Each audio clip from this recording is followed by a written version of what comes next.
Estate 2024 Hindi series को आगे बढ़ाते हैं। 10 लेसन हमारे इससे पहले हो चुके हैं।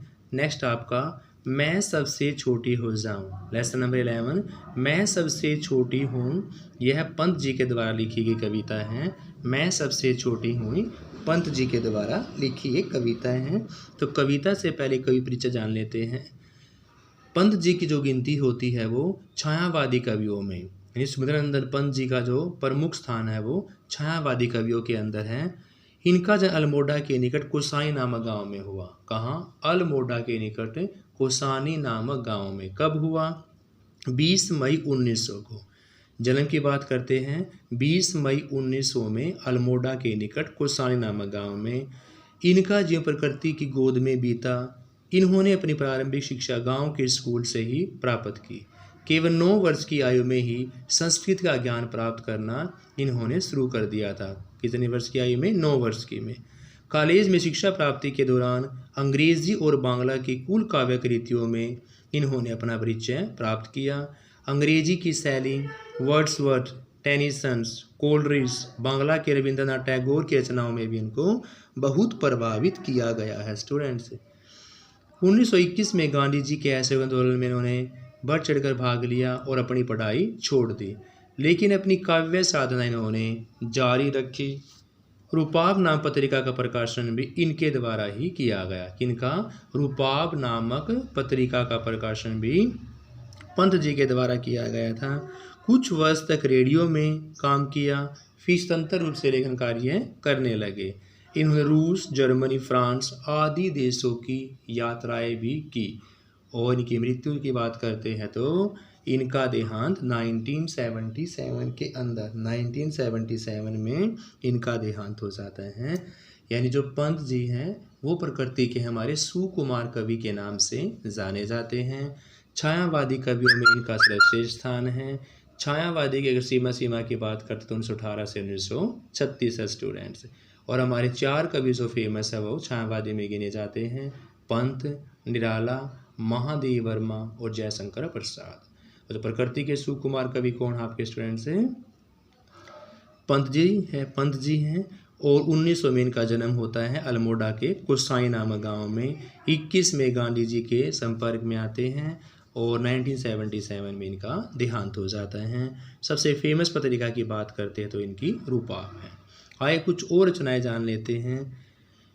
उच्छ्वास ग्रंथि, वीणा पल्लव, कुंजन, युगांत, युगवाणी, ग्राम्या, स्वर्ण किरण, स्वर्णध्रुवी 1946-1947 में। युगपत, उत्तरा, शिल्पी, वाणी, कला और बूढ़ा चांद और लोकायत, ये सारी इनकी प्रमुख रचनाएं हैं स्टूडेंट्स। इस कविता में एक छोटी सी बच्ची अपनी माँ के बारे में क्या क्या कह रही है तो वो आपने आकर जानना है। आइए कविता का सार जान लेते हैं। मैं सबसे छोटी हूँ पंत के द्वारा लिखी एक सुंदर कविता है। देखो ये पूछा जाए कि मैं सबसे छोटी हूँ किस विधा का है तो यह एक कविता है, पंत जी के द्वारा लिखी गई है।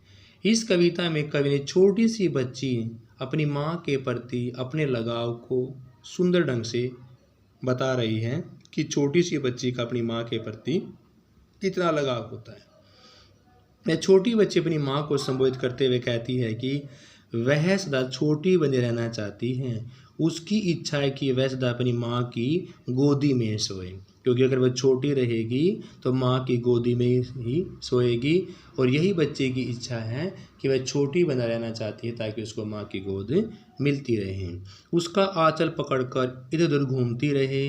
वह माँ से शिकायत करती है कि माँ बच्चों को बड़ा बनाकर छलती है, क्योंकि बड़े होने पर बच्चों का हाथ पकड़ उनके साथ घूमना फिरना नहीं होता। माँ का अपने हाथों से खिलाती नहीं है, नहलाती नहीं हैं, प्यार नहीं करती हैं, तो बाद में परियों को सुख प्रदान करने वाली बातें भी नहीं सुनाती हैं। यानी कि छोटी बच्ची का कहना है कि अगर मैं छोटी बनी रही तो माँ का स्नेह दुलार पाती रहूँगी, माँ की गोद में सोती रहूँगी, माँ का आंचल पकड़ कर घूमती रहूँगी। और अगर मैं बड़ी हो जाती है तो माँ सबकी बड़ी बनकर ही चलती है, क्योंकि बड़ा होने पर जो माँ होती है बच्चों से लाड दुलार करना छोड़ देती हैं। इधर उनका हाथ पकड़ कर घूमना, उन्हें नहलाना, कपड़े बनाना, खिलौने देना, ये सारे काम बड़े होकर अपने आप ही छूट जाती है, इसलिए बच्ची जो है वो सबसे छोटी बना रहना चाहती हैं।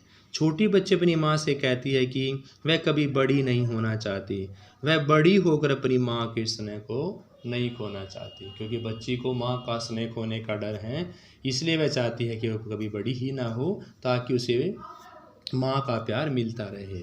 उसकी तो इच्छा यह है कि वह अपनी माँ के आंचल में छिपकर सदा चांद का उदय होना देखती रहे। यानी छोटी बच्ची की यह इच्छा है कि सदा अपनी माँ का आंचल, माँ का प्यार पाने के लिए वह छोटी बनी रहे, जिससे उसको माँ का प्यार दुलार मिलता रहे। स्टूडेंट्स, छोटे क्वेश्चन स्टूडेंट्स इसके, मैं सबसे छोटी हूँ नामक कविता किसके द्वारा रचित है? तो मैं सबसे छोटी हूँ कविता आपकी पंत जी के द्वारा लिखी गई है। बच्ची कहाँ सोने की बात करती हैं? तो बच्ची माँ की गोद में, बच्ची माँ की गोद में सोने की बात करती हैं। बच्ची किसे पकड़कर घूमना चाहती हैं?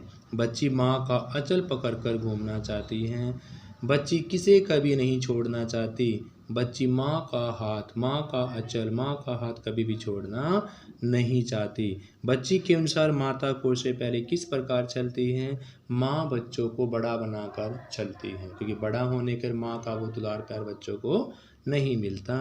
बच्ची क्या सुनना चाहती हैं? बच्ची माँ से परियों की कहानी सुनना चाहती है। नेक्स्ट आपका, बच्ची क्या नहीं खोना चाहती? बच्ची माँ का स्नेह नहीं खोना चाहती। बच्ची माँ के आंचल में क्या करना चाहती हैं? बच्ची माँ के आंचल में छिपना चाहती है। स्टूडेंट्स, बच्ची क्या देखना चाहती हैं? बच्ची चंद्र उदय को देखना चाहती है। स्टूडेंट्स, तो चैप्टर हमारा मैं सबसे छोटी हूँ पंत जी के द्वारा लिखा गया है। यह लेसन हमारा 11th लेसन यह भी आज कंप्लीट होता है। स्टूडेंट्स, बाकी हम नेक्स्ट वीडियो के अंदर करेंगे। प्लीज़ लाइक देव, सब्सक्राइब द चैनल।